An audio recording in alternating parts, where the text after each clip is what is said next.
दोस्तों, welcome to my YouTube channel आध्यात्म और विज्ञान।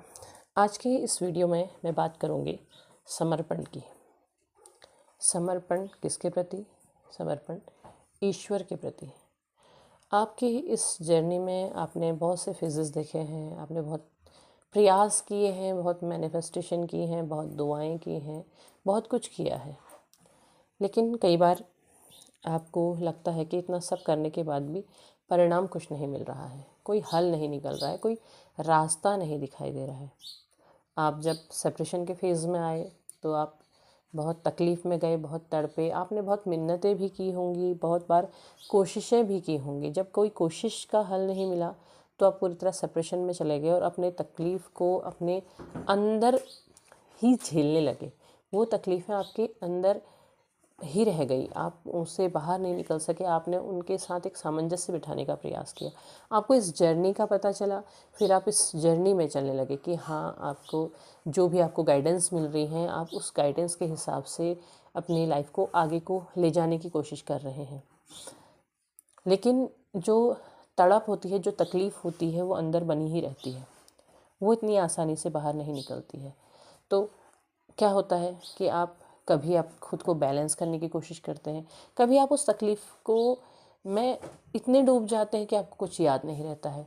फिर कभी आप ऐसा कोई रास्ता तलाशने की कोशिश करते हैं कि हाँ, शायद इस रास्ते से कुछ अच्छा हो जाए, शायद ऐसा करेंगे तो हो जाए। इसीलिए आप बार बार फ़ोन में जाते हैं, नया नया तरीका ढूंढते हैं कि हाँ, किस तरीके से कौन सी गाइडेंस लें, कौन सा क्या करें। कभी आप मेडिटेशन की कोशिश करते हैं, आप ध्यान लगाने की कोशिश करते हैं, आपको उससे कुछ आराम मिलता है। तो अलग अलग स्थिति रहती है, कभी एंजाइटी है, कभी तकलीफ़ है, कभी मन शांत है, कभी खुश भी है किंतु अंदर से खुश नहीं है। तो ये सारी की सारी चीज़ें इसमें होती हैं।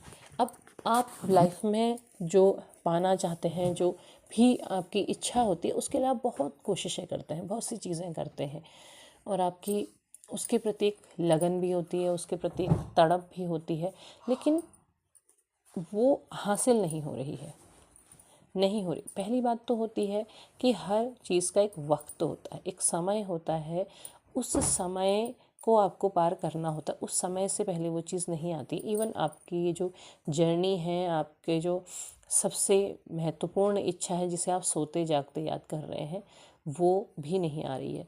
तो उसका भी समय है, क्योंकि वो समय क्यों निर्धारित है? जब तक कि आपके अंदर की जितनी भी चीज़ें हैं वो रिलीज़ नहीं होंगी, वो सारी की सारी कमियां या वो सारे के सारे जो भी आपने इकट्ठा किया है इस संसार में आने के बाद, वो सब चीज़ें रिलीज़ नहीं होंगी, तब तक वो पूरा नहीं होगा। दूसरी, उससे भी सबसे बड़ी बात ये होती है कि आप जब इस जर्नी में जा रहे हैं तो आपको आत्मसमर्पण करना होगा, समर्पण करना होगा ईश्वर के प्रति। हर कोई कहता ज़रूर है लेकिन होता नहीं है। आप कहते हैं कि हाँ, हमने सब कुछ समर्पित कर दिया है, लेकिन दूसरे ही क्षण जैसे आप एंजाइटी में जाते हैं, आप ढूंढने लगते हैं, आप अपनी इच्छाओं को ढूंढने लगते हैं, आप पाने की चाह करने लगते हैं। या फिर आपने कहा कि आपने समर्पित कर दिया और अचानक से आप कहीं बाहर निकले और आपने अपनी उस सोल को कहीं और देखा, तो आप फिर तकलीफ़ में आ जाते हैं। तो इसमें सबसे बड़ी बात यही होती है कि जब तक आप पूरा समर्पण नहीं करते हैं, पूरा समर्पण से है कि आपने ईश्वर को अपनी यात्रा, अपना जीवन सब कुछ समर्पित कर दिया है, क्योंकि चलाने वाले वो हैं, आपको इस जर्नी में लाने वाले भी वही हैं। बहुत से लोग ऐसे भी होंगे जब इस जर्नी में आए होंगे या जब इस तरीके से आमना सामना हुआ होगा, तो ऐसी सिचुएशन में होंगे जहां उन्हें इस तरीके की किसी भी रिलेशन में नहीं जाना था।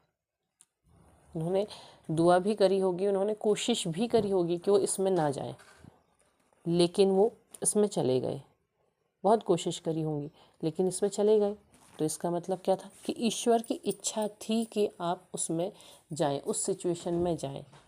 तो जब वो आपको इस सिचुएशन में लेकर के आए हैं, तो इसका मतलब यही है कि वो आपको कुछ सिखाना चाहते थे, कुछ आपको बताना चाहते थे, कुछ आपने जानना था। तो अब जब वो लेकर के आए हैं तो आगे बढ़ाने का भी उन्हीं का काम है। इस जर्नी में आपकी डेस्टिनेशन क्या होगी वो उन्हें पता है, आपको कहाँ जाना है, कहाँ तक पहुँचना है, या इस जर्नी में लाने के बाद आपको कौन सी दिशा देनी है। क्योंकि देखिए, किसी के लिए रियूनियन होता है वो ईश्वर की इच्छा है, किसी के लिए रियूनियन नहीं होता है वो भी ईश्वर की इच्छा है। इसका मतलब वो कुछ और सिखाना चाहते हैं, कुछ और आपको बताना चाहते हैं। किसकी जर्नी कितनी लंबी होगी वो भी उनकी इच्छा है।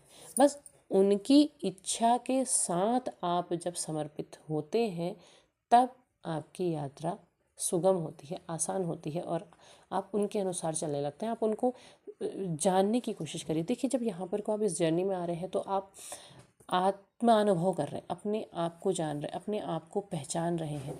आप जब पहचान रहे हैं तो इसका मतलब वो आपको चाह रहे हैं कि आप पहचानें खुद को। तो आप जब इस जर्नी को वास्तव में आप चाहते हैं कि इस पूरी तरह पूर्णता की ओर जाए तो आपने सब कुछ समर्पित करना होगा। आपने ईश्वर को पूरी तरह समर्पित हो जाना होगा कि हे ईश्वर, ये जो कुछ भी दिया है, जो रिश्ता दिया है, जो ज्ञान दिया है, जो कुछ भी आपने दिया, इस संसार में आने के बाद जो कुछ भी आपने दिया वो सब कुछ आपका है। इसमें आपका धन्यवाद है कि आपने मुझे ये सब कुछ दिया है। तो इसके लिए मैं आपका धन्यवाद करती हूँ और अपने इस यात्रा को, अपने इस जीवन को मैं आपको समर्पित करती हूँ। क्योंकि वो चलाने वाले हैं, वो चला रहे हैं, जिस तरीके से वो चलाना चाहते हैं वो आपको उस तरीके से ले जा रहे हैं। तो आप की उंगली उन्होंने पकड़ी हुई है, आप भी तो उनका हाथ थाम के देखिए।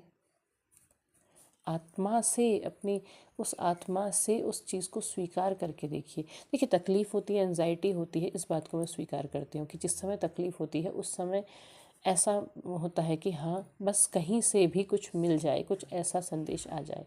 लेकिन उसके बाद भी ये भी आप ध्यान रखिए, इस बात का भी एहसास करिए कि आपके ईश्वर आपके बिल्कुल करीब होते हैं। जिस समय आप बहुत तकलीफ में होते हैं वो बिल्कुल इस तरह से होते हैं कि जैसे उन्होंने अपनी गोदी में आपका सर रख लिया हो, वो आपके इतने करीब आ जाते हैं।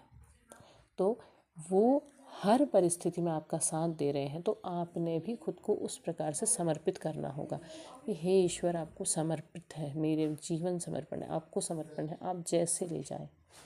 आप चाहते हैं कि इस समय मैं तकलीफ़ में रहूं तो ये भी आपकी इच्छा है। आप चाहते हैं कि मैं खुश रहूं, ये भी आपकी इच्छा है। जब आप उनको महसूस करने लग जाएंगे, स्वीकार करने लग जाएंगे, जिस समय आप तकलीफ़ में होंगे उस समय आप उनका एहसास करने लगेंगे और आपको क्षण नहीं लगेगा उस तकलीफ़ से, उस परेशानी से बाहर निकलने में, उस स्थिति से आपको बाहर निकलने में समय नहीं लगेगा। तो एक बार अपनी इस यात्रा को समर्पित करके देखिए, उनके इच्छा पर पूरा विश्वास करके देखिए, पूरी तरह उनको जान करके देखिए। आपको ज़रूर अपनी यात्रा समझ में आने लगेगी, यहाँ तक कि आप अपना सोल पर्पस भी जानने लगेंगे कि आपका सोल पर्पस क्या है, क्या वो आपको बताना चाहते हैं, किस दिशा में आपको ले जाना चाहते हैं। जब आपका पूरा समर्पण होता है तभी आपकी जो इच्छाएं होती हैं वो आपकी तरफ को आती हैं, क्योंकि वो आपकी परीक्षा ले रहे हैं कि क्या आप उस विश्वास के साथ जुड़े हैं या केवल आपका क्षणिक है। उन्हें पता है, वो आपके अंतरात्मा से जुड़े हैं, उन्हें पता है। तो आप उस अंतर आत्मा के साथ आप उनसे जुड़ करके देखिए, एक बार ईश्वर से जुड़कर ज़रूर देखिए। आपको आपकी इच्छाओं के फल बहुत जल्द मिलने लगेंगे। तो उम्मीद है आपको वीडियो पसंद आई होगी। पसंद आया हो तो लाइक शेयर सब्सक्राइब कीजिएगा और कमेंट बॉक्स में अपने ईश्वर के प्रति, जिन्हें भी आप मानते हैं, उनके प्रति धन्यवाद ज़रूर लिखिएगा। धन्यवाद।